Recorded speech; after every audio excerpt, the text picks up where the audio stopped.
đúng rồi đấy. Nhà chạm bê tục cứ vàng này. Còn anh nữa. Đây, cứ vàng tôi sư phụ giờ tụi nó đây. Nó lông gì chứ. Tụi nó giờ có chứ, tụi đây giờ chứ tu.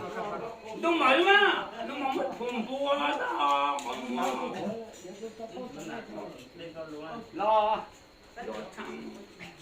Công an tao chơi lẹ luôn mà xem mua một cháo. Tao cũng mình xem là gì chứ, ít là chỉ chúng tôi sẽ là không một đi đâu có chế. Dọn đó đó. Ôi em một tiếng rút đó, ôi chú chưa là đúng không ở đây đâu có chế. Còn chờ nữa hả?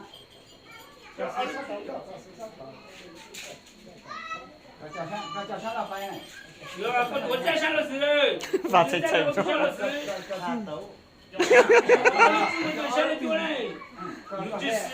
Đấy, này từ phục khó video nó mà 300 cao có tụi cứ vào nữa. Có nhiều con ninh à. Tao khu cứ khu tì nữa, không cao không mùa nữa. Mong hôm mà.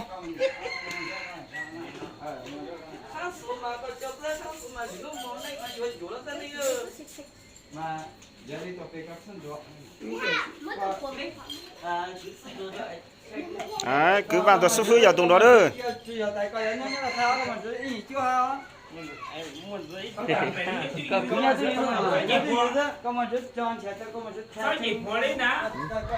Đó quay cố tuột đó.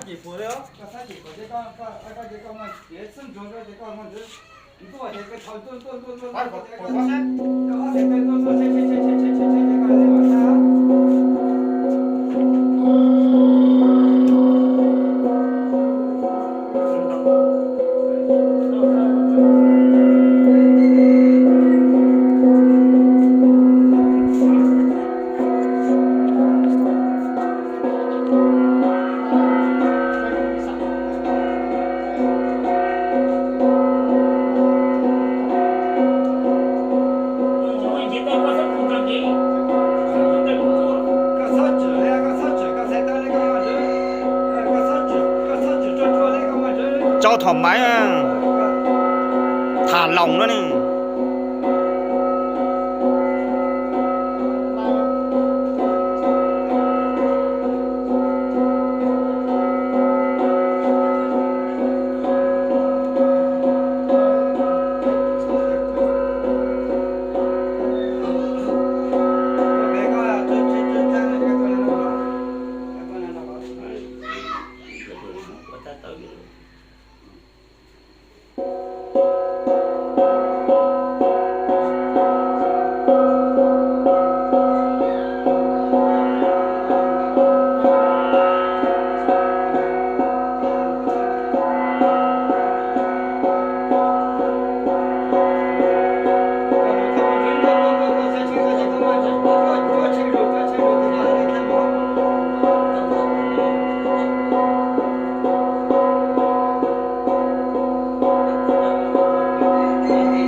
có cứ thay coi cái tôi coi nhẹ nhàng tôi có cứ mà thay coi con mà thay chính luôn tên đây con mà thay chính đâu đó không có chưa kể con thay chính đây con hai đứa nói gì nói này đây ra lúc cái kia mà con ấy nhặt thứ ra nữa của tụi mình tung lên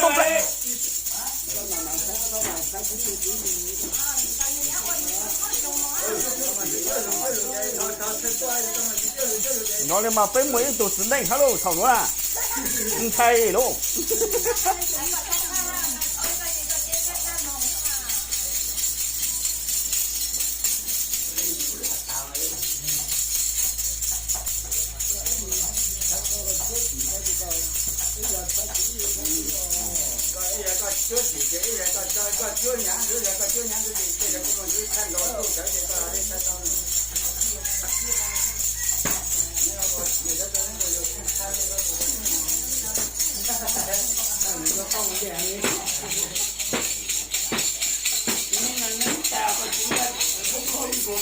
rồi chúng tôi ta nó mặn xinh đèn nên nó nên chèo đàn thấy mấy câu nên mấy là ôn điệu nó không nhóm của ta tè đấy mà nên chè đó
nó vô dừng lại cái vụ nó bây giờ dừng lại hả dừng lại hả ở nhà tuần thì ít lá nha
còn nhau tôi dừng mà cái chưa phút cho nó